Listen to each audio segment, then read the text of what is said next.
बिस्मिल्लाहिर्रहमानिर्रहीम। अस्सलाम वालेकुम दोस्तों। आऊँ हैं उस्ताद अब्दुल गफ़ार तहां ॾिसी रहिया मुंहिंजो यूट्यूब चैनल। दोस्तों एक नए वीडियो सां गॾु तव्हां जी ख़िदमत में। दोस्तों अॼु सबक़ 8 पढ़ंदासीं सिंधी ॿाराणो किताब मां। पहिरें हिन सबक़ खे हिजे पोइ रवां पढ़ंदासीं। तव्हां दोस्तनि खे गुज़ारिश आहे जेकॾहिं चैनल ते नवां आहियो चैनल खे सब्सक्राइब, वीडियो खे लाइक, शेयर ऐं पंहिंजी क़ीमती राय खां ज़रूरु आगाह कंदा। हलूं था सबक़ जी तरफ़। सीन ज़बर स, बे ज़बर ब, काफ पेश अकु, सबक, अलफ ज़बर अ, ठे वा नून पेश ठूं, अठूं, सबक, अठूं। मीमी ज़बर मए, जे ज़बर ज़, मए ज़, हिय ज़ेर ही, हमदो ज़बर अ, हिय, मीमी ज़बर मए, जे ज़बर ज़, मए ज़, अलफ मदवा, हिय हे, आहे।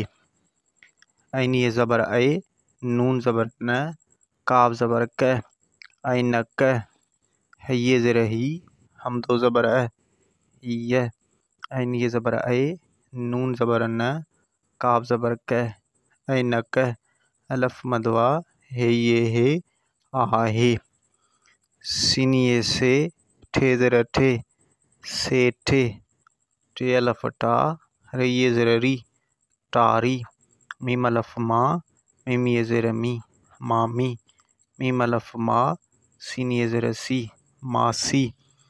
बैये ज़बर बे, ते पेश तु, बैत, ज़ये ज़बर ज़े, नून ज़बर न, बे ज़बर ब, ज़ैनब, ऐनी ज़ेर ई, दाल ज़बर द, ईद, टे अलफ टा, रिय ज़ेर री, टारी, डे ज़ेर डे, सीन पेश स, बिस।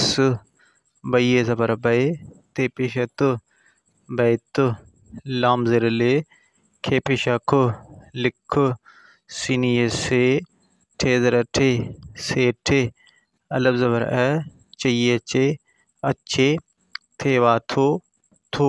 जी दोस्तों हाणे सबक खे रवानगी सां पढ़ंदासीं।